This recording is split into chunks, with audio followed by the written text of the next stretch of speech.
The truth is, life has no meaning.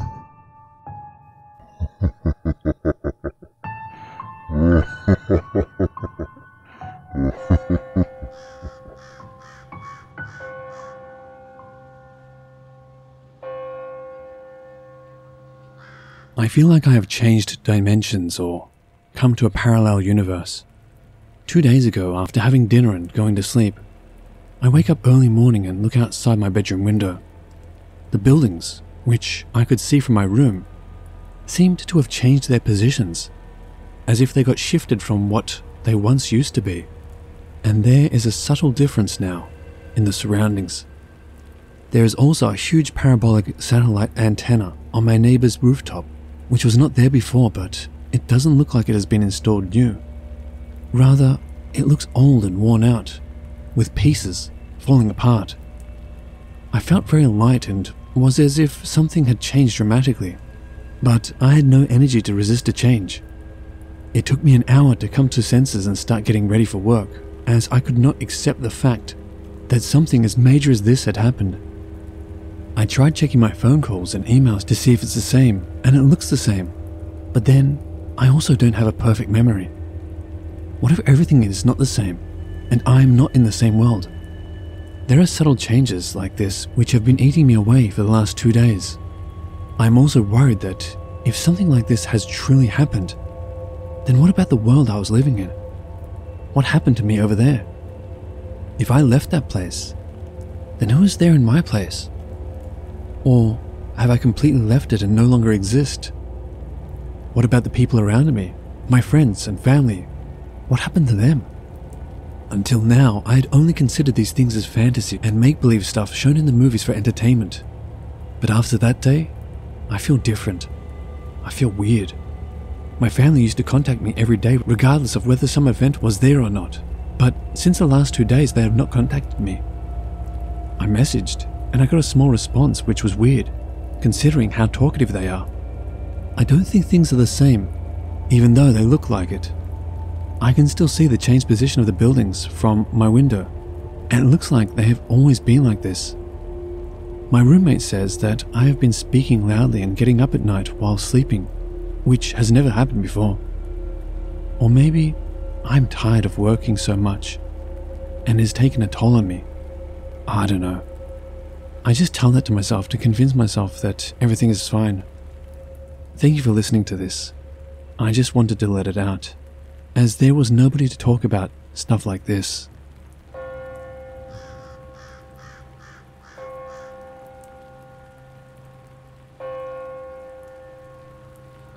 I have thought for the last 2 years that this event was a Mandela effect, but after finding this sub, I'm starting to think maybe it was a glitch. I'm hesitant to tell this story. No one believes it, even my husband who saw the whole thing. But here we go. My neighbors directly across the street from me. They're married and expecting a baby. The wife is a tiny blonde woman, very Caucasian, very tiny build. We wave to each other daily and yell salutations across the street. She goes into labor and they leave for the hospital. A week later, I see the car has returned, so I bake some cookies and take them over and congratulate them. Another day or 2 goes by and I see a thick, brunette lady outside with a baby, and I wave, assuming it's a relative that's come to help with the newborn. A few more days pass and I see the husband outside with the brunette and the baby. So I take the cookies over. It's her.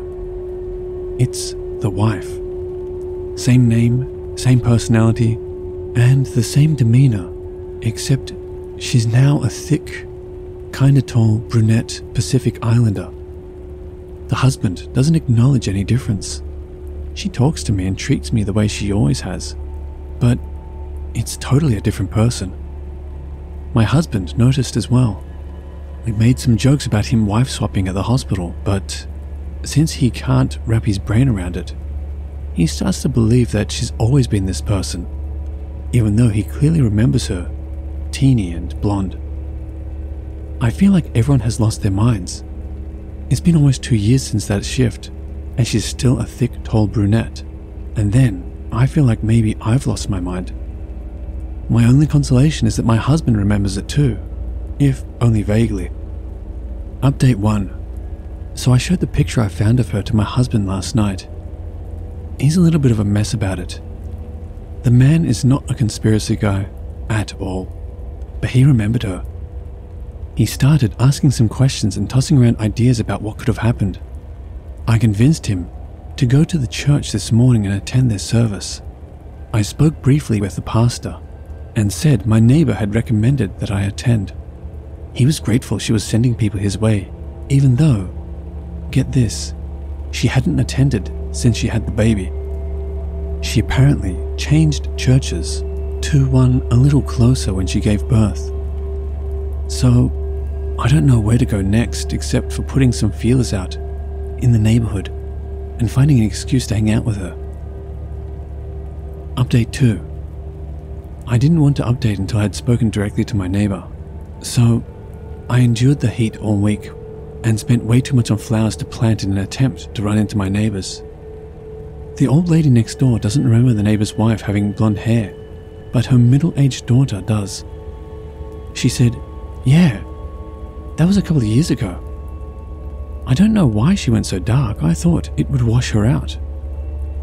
When I pointed out that it wouldn't wash her out because her complexion is tan now, she looked confused and said that maybe she had been tanning because she did look darker. I pushed it a little further and asked if she also seemed taller, but she seemed stuck on the fact that the very Caucasian blonde woman had gotten tan enough for such dark hair to look natural. She gave me several reasons, but didn't seem convinced either. I also spoke to the changed lady's next door neighbor and mentioned her having blonde hair. Neither he nor his wife remember her ever being blonde. They both agreed she had dark hair on move-in day. Yesterday I finally cornered changed neighbor lady outside. She pulled up with groceries and I offered to help carry them with her. I started talking about the church and how I had spoken with the pastor. She said some really nice stuff about the church, also that she needed a church closer. That's why she'd switched. When I pointed out that her new church was actually further away, she said she had never actually measured it, but it seemed closer. I pointed out that her old church was in our town, and her new church is in the next town over. And she said the back roads must make it seem shorter. Some red flags popped up here because the back roads around here are long, windy roads that circle around our town and pass by all the farmland. It doesn't ever make things quicker. It's a nicer drive, sure, but it always adds a good chunk to the drive time. Also, the new church is in the middle of the town, 2 streets over from Main Street, so if you take the back roads, you actually have to circle back to get on the main roads to get to it anyway. It would be much more convenient to take a direct route using the town roads that connect the 2 towns. It's almost a straight shot from the middle of our town to the next town over. I don't know why that bothered me, but it did. After a little while of small talk, I brought up the hair. I said that I was trying to go blonde to hide some grey that I have coming in. And did she have any tips? She laughed and said the last time she was blonde, she was in high school, and that was a mess, so she wouldn't recommend it. I pointed out that she was blonde right before having her baby, and she got really weird, almost offensive, and said she hadn't. She had only tried to go blonde that one time in high school, and it turned orange, so she dyed it back immediately. I told her I chalked it up to pregnancy brain because she was definitely blonde while she was pregnant. She ended the conversation shortly after and thanked me for my help, but you could tell she was annoyed with me. So, guys, not super sure what I learned, other than the girl next door to me, the old lady's daughter, and I are going to have another chat. She made me feel like she remembered, but she couldn't wrap her head around it. I'm going back to the church on Sunday to poke around and talk to some more people. Anyone else have something so blatant happen?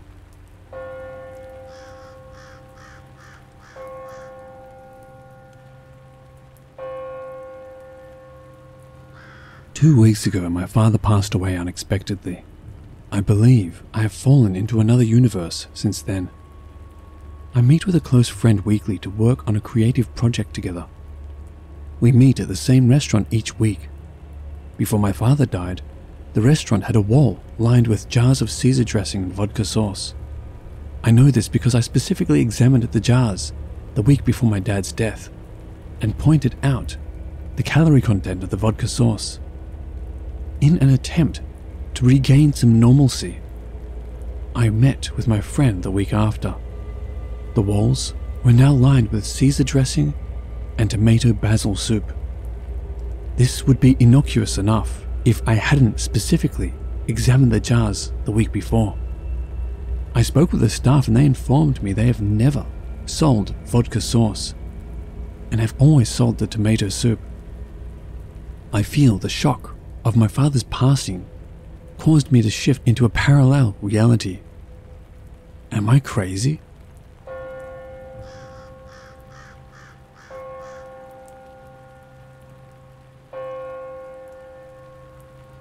Around 2003 or 2004, I worked as a projectionist in a movie theater in Middletown, Connecticut. As a projectionist, back when actual 35mm film was loaded into projectors, before theaters went all digital, generally after you started the last show of the evening, there wasn't very much else for you to do until the film ends. So often I'd go downstairs to help the other staff clean up, talk, eat leftover popcorn, and just generally goof off. One evening we decided to buy a Super Bowl from one of the vending machines in the small arcade in the lobby. In case you don't know exactly what a Super Bowl is, it's a small rubbery ball, maybe about 3 centimeters in diameter. If you throw them against a wall or something, they just seem to bounce around the room forever. So, we took the ball and decided we'd try to throw it as hard as we could against the floor to see if we could make it hit the ceiling of the lobby, which was quite high. Attempting this was indeed a challenge.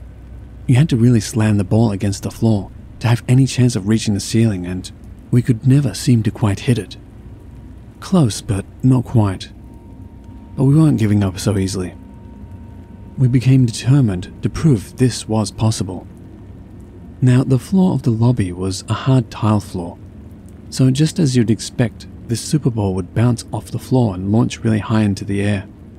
That's basic physics, right? Who would ever expect a different result? Well, on my next attempt of bouncing this ball up to the ceiling, physics apparently didn't apply. I took the ball in my hand as usual and slammed it as hard as I could against the floor, and the ball, for lack of a better explanation, stopped dead when it hit the floor. It just froze.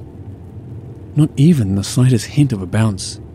It hit the floor and seemed to stick to it, and very slowly roll away, as if all inertia and force were just sucked right out of it. This was witnessed by 3 or 4 other employees, and every one of us just kind of stared at the ball slowly rolling away in disbelief. How was this possible, we wondered? Super Bowls don't do that. We got the ball and tried again, and again and again. The ball hit the floor and flew up high in the air every time we tried bouncing it, as physics would normally dictate. Just for that one time, physics refused to work as expected. Reality seemingly glitched out for a second. This was a mystery, and we explored lots of ideas for how this could have happened. I mentioned the floor was tile, so I thought maybe the ball hit a gap in the tiles in just the right way to make this impossible throw happen. The tiles are about 30 centimeters square with a small gap of grout between them. But there's no way that the ball hitting the gap could explain it. If anything, it would have just made the ball bounce up at an angle or something. We checked the tiles. Was there anything unusual about them? Loose, maybe? No, not loose. Was there some sticky dried cola residue on them? It was a movie theater lobby after all. Nope. Tiles were clean and dry. How about the ball? Did it have some spot that was softer or something? No, that wasn't it. Even years later, when I recall the incident, I tried to think of any logical explanation that could have caused the ball's odd behavior that evening. I have never been able to come up with a reasonable explanation. Super Bowls simply don't do that.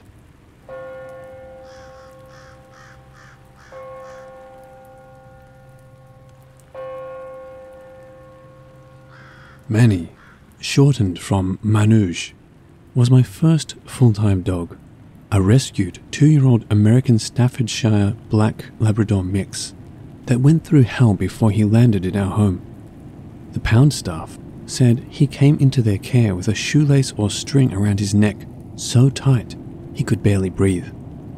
He was severely underweight and also had a very pronounced scar along his back that belied much more violence plagued him in his short life. What the staff deliberately failed to mention was that he had heartworm, demodectic mange, secondary bacterial dermatitis, and tertiary yeast infection on his skin and in his ears.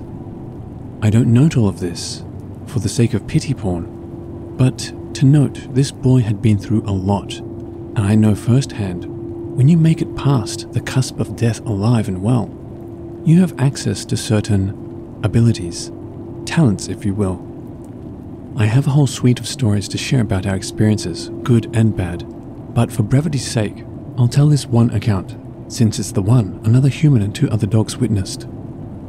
Manny was 7 or 8 at this point, and he was, for all intents and purposes, my familiar and a trusted homeboy that took damn good care of his property and would not try to escape even if the gates were open. Seriously, we once got back from a day out to find Manny sitting on the front porch with a shit-eating grin on his face, gates wide open. Any other of our dogs would have fannied off after the first cat, squirrel, or noise that caught their interest. Anyway, it was a Saturday, and my partner and I were out to lunch and shopping and whatnot.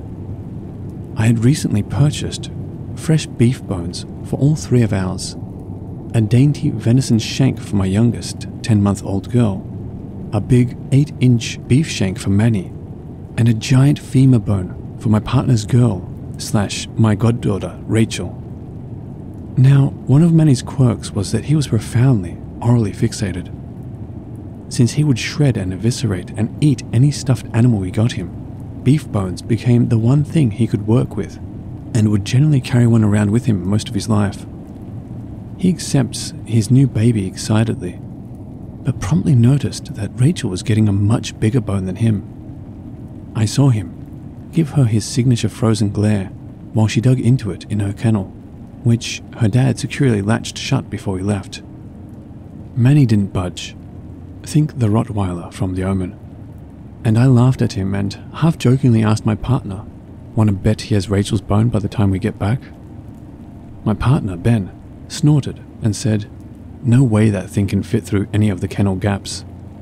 I shrugged and gave Manny an encouraging pat on the head, told my girl, Ru, short for Ruxana, goodbye, and we were off.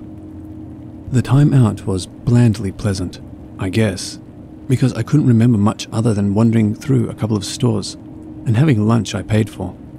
We roll up the driveway, make it to the door, and hear the characteristic clicks, sniffs, and shuffles excited dogs produce when their humans return home. Always a good thing. It's when you hit dead silence that you need to worry. We enter, and sure as shit, death and taxes. There's Manny waving around Rachel's mega bone in his mouth, basically gloating and showing off to Dad. Ben just gaped, while I swooned with pride and congratulated Manny. Ben rushed over to Rachel's kennel in the bedroom, and it was as he left it, securely latched, with no obvious means of passing a giant bone like that through it. I was hugging and cackling for a good 3 minutes, with Manny soaking it up enthusiastically. No way he would give it up now, so we quietly slipped Rachel his shank, which she bitterly accepted. So what happened? We had no indoor cameras, so no one but Manny or Rachel can say for sure. And Manny departed our mortal plane in early March 2020, just before the pandemic kicked the planet in the taint. He's buried in our front yard, and I swear, he's still guarding us well. There have been times during 2020 and 2021 where I heard him growl or bark, and I'm the only one hearing it. Zero reaction from my living dogs. I would look out toward his grave and see random homeless or drug addicts trespassing up the driveway, looking for delivered packages or a place to piss or God knows what. Of course, I promptly would scream them off the property and give a silent prayer and thanks to Manny. He'll make a fine psycho pomp for me when my time comes.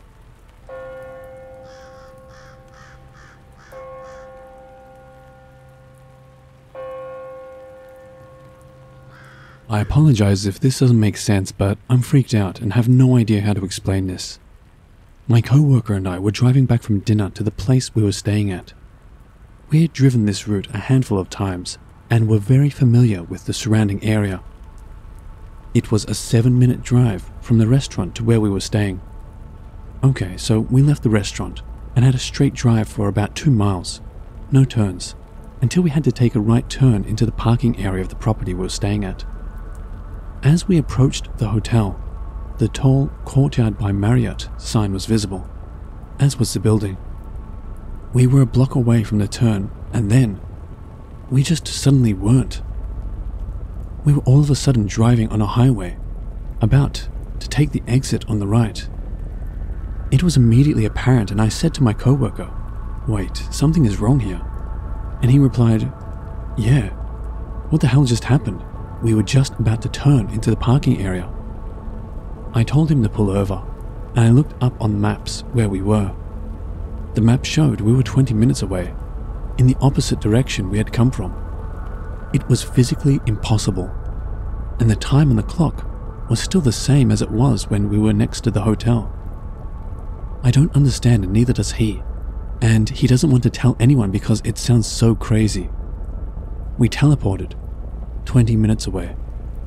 It was the single, most disorienting feeling I've ever experienced. But now after that, I feel like everyone in my life has just changed. Everyone feels so distant. I can't shake the feeling that something is still really very off. Please help.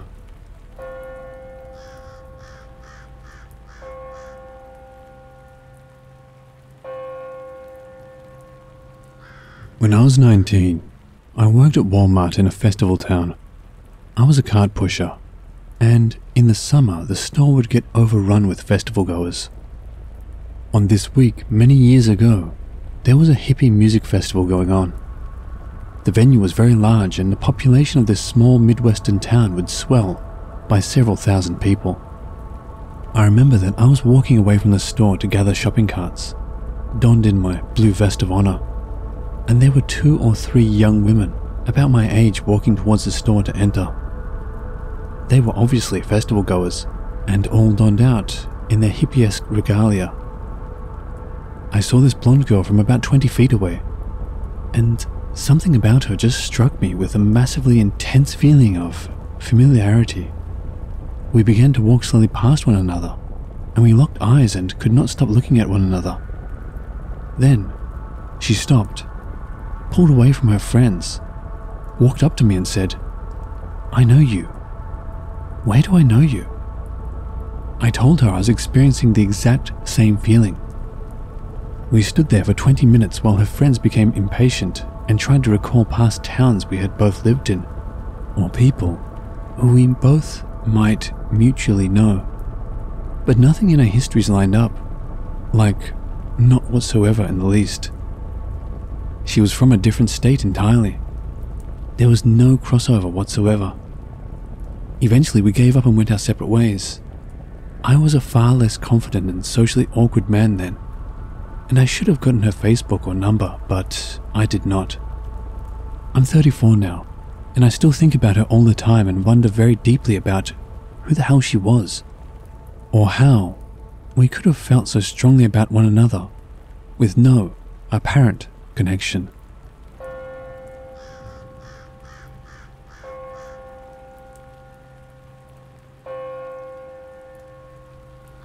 Okay, so I go to the grocery store around 6-ish to pick up food for the week. I use the self-checkout and I'm walking straight towards the automatic doors to leave, and a couple walks in. The girl catches my eye because she has a very detailed tattoo of a dragon on her thigh. I admire the tattoo for a second, just as she slightly stumbles on the floor mat, which causes her glasses to fall off her face and onto the floor. She bends down to pick them up and proceeds past me. I get home, cook my meals, which takes an hour or so. I go into my bathroom and my cat has knocked over my toothbrush, which is now being chewed by my dog. I have no extras, so I hop back into my car to go back to the grocery store for a toothbrush. It is around 8-ish. I grab the toothbrush, but this time I have to go to a regular register because the self-checkout is closed. My route to the doors is different this time. I have to walk down an aisle in front of the registers and the doors are to my right. Just as I'm getting to the door, the exact same couple walk in. The dragon tattoo is a dead giveaway. The girl then stumbles on the floor mat, drops her glasses, and kneels down to pick them up. No expression, nothing. I felt so confused. I got back in my car and just thought of the sheer amount of coincidences that just happened. I see this couple once.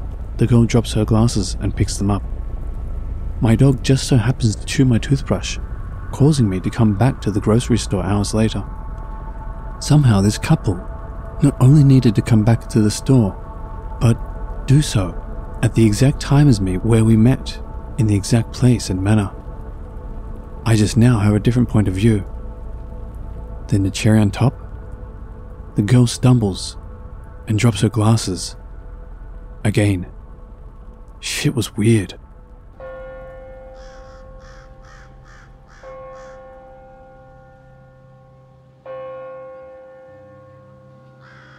Hello watchers and listeners, thank you so much for watching. As always, a big thank you to all of the Reddit users who kindly allowed me to use their stories.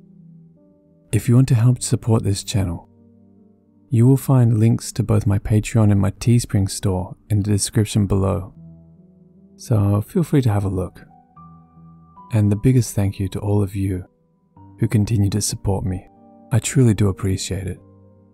And remember, Papa loves you.